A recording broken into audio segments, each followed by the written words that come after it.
Bonjour Vladimir, Monsieur Ritz.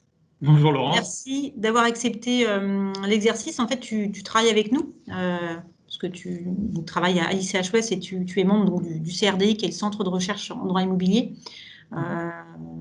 Et c'est vrai que on voulait te demander, en tout cas je t'ai demandé de travailler sur cette question des parties communes spéciales et des charges spéciales.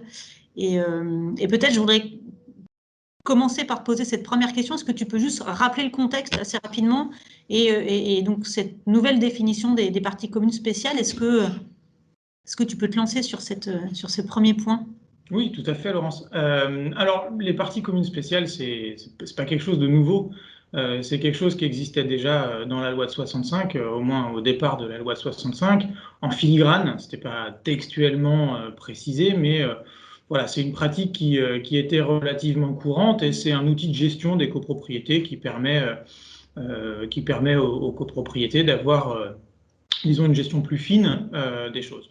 La loi Elan en 2018 est venue ou a voulu asseoir cet outil de gestion des parties communes spéciales et donc a créé l'article 6-2, ce qui est actuellement l'article 6-2 de la loi de 65, qui vient entre autres définir les parties communes spéciales.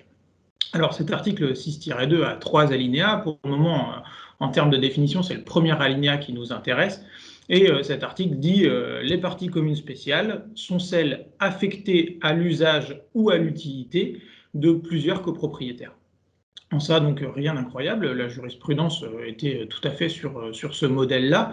Il y a une petite subtilité sur le et à l'usage et ou à l'usage de plusieurs copropriétaires. Rien de bien important. L'ordonnance de 2019 est venue rectifier le tir. La loi Elan avait fait des conditions cumulatives et l'ordonnance est venue faire des conditions alternatives, comme c'était déjà le cas dans la jurisprudence. Donc, en soi, rien d'incroyable. L'article précise d'ailleurs, elles sont la propriété indivise des copropriétaires concernés par les parties communes spéciales. Donc, rien d'incroyable à ce niveau-là, en tout cas du point de vue de la définition des parties communes spéciales suite à la loi Elan. Oui, donc c'est vrai que pour le coup, comme tu l'as dit, c'est une forme de consécration de ce qui se pratiquait et de ce qui avait été déjà finalement validé par la jurisprudence. Peut-être il y a une question qui fait couler un peu d'encre, c'est la question de l'indissociabilité des parties communes spéciales et des charges spéciales, ou en tout cas de leur réciprocité. C'est vrai que voilà, c'est les questions qu'on nous a posées, c'est les questions qu'on se pose tout à fait légitimement. Est-ce que tu peux nous en dire un peu plus sur cette controverse, si on peut effectivement employer cette expression? Complètement, Laurence. En effet, c'est le deuxième alinéa qui nous intéresse de ce point de vue-là. Disons que dans la pratique, jusqu'à la loi Elan, il était de coutume de considérer que les parties communes spéciales étaient associées à des charges spéciales. Même si on a quelques occurrences de décisions de justice qui ont instauré des charges générales sur des parties communes spéciales et des charges spéciales sur des parties communes générales, c'est-à-dire que ce n'est pas tout à fait réciproque, entre guillemets, mais globalement, dans la majeure partie des cas, on avait des charges spéciales avec des parties communes spéciales et on n'envisageait pas l'un sans l'autre. L'idée de la réforme au moment de la loi Elan, et même le projet du Gréco, était justement d'asseoir cette indissociabilité et cette réciprocité entre les parties communes spéciales et les parties communes générales. D'ailleurs, la formulation que le Gréco avait proposée pour définir les parties communes spéciales et les charges spéciales, c'était « il ne peut y avoir de parties communes spéciales en l'absence de charges spéciales et réciproquement », ce qui était en réalité tout à fait clair. Le problème est arrivé au moment de la loi Elan et au moment du passage à l'Assemblée nationale. La formulation a été changée, soi-disant pour améliorer le texte. En réalité, ce dont on se rend compte, c'est que ça pose peut-être plus de questions que ça n'apporte de réponses. Et le texte aujourd'hui, à l'heure actuelle, est le suivant.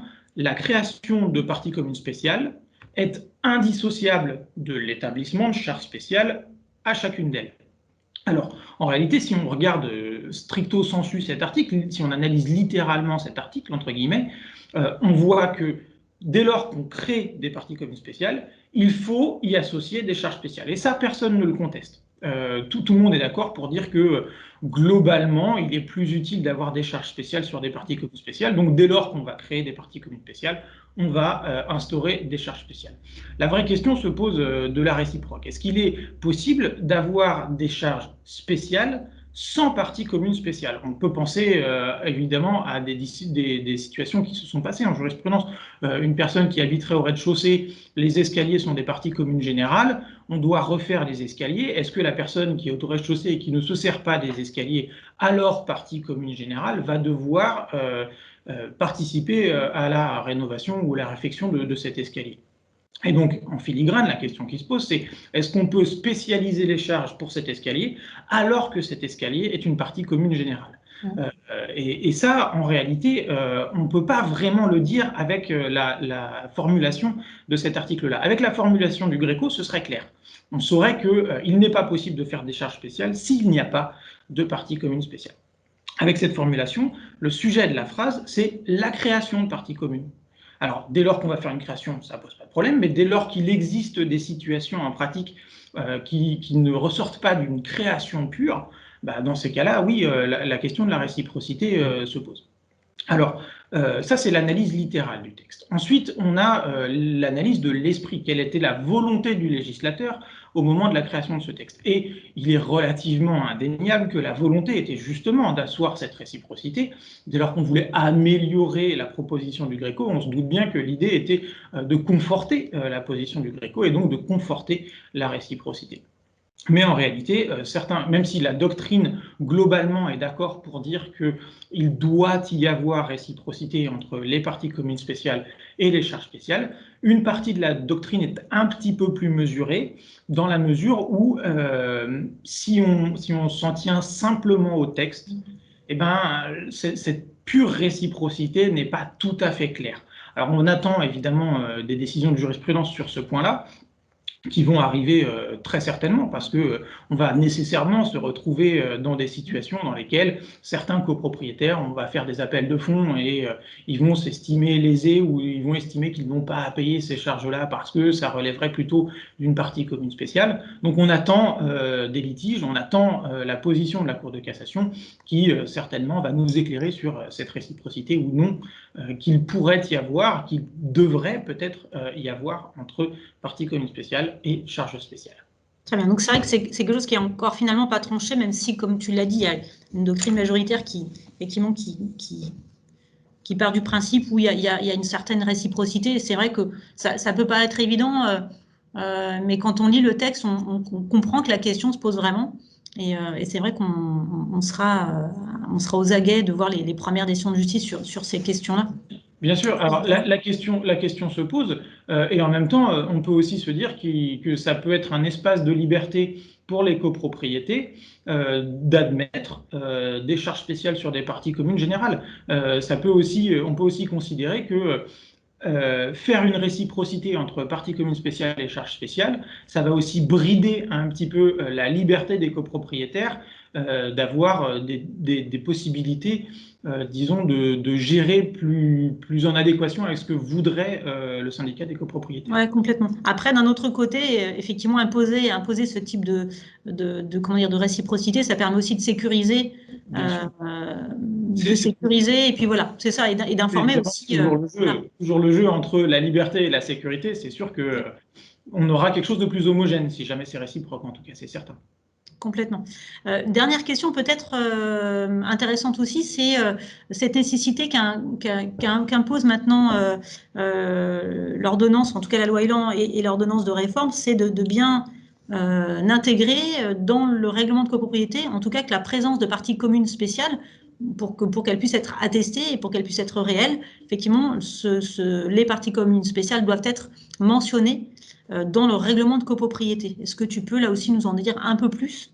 Bien sûr, Laurence. Alors, c'est l'article 6-4 qui lui aussi a été créé par la loi Elan qui précise l'existence des parties communes spéciales et des parties communes à jouissance privative, qui est un autre sujet qu'on n'a pas abordé ce matin, est subordonnée à leur mention expresse dans le règlement de copropriété. Alors là, pour le coup, la rédaction est vraiment claire, quoi. C'est l'existence des parties communes spéciales est subordonnée à une mention expresse dans le règlement de copropriété. Donc, ce qui est certain, c'est qu'aujourd'hui, et disons le 23 novembre 2021, à l'heure actuelle, date à laquelle devront se conformer les règlements de copropriété existants à la loi Elan.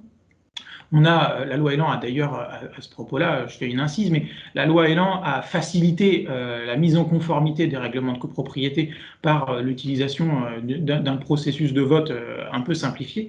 Donc, l'idée est de mettre à jour les règlements de copropriété pour que les parties communes spéciales soient intégrées dans les règlements de copropriété. Parce que la question qui se pose, c'est qu'est-ce qui va se passer si jamais une partie commune spéciale existe, mais n'est pas dans le règlement de copropriété?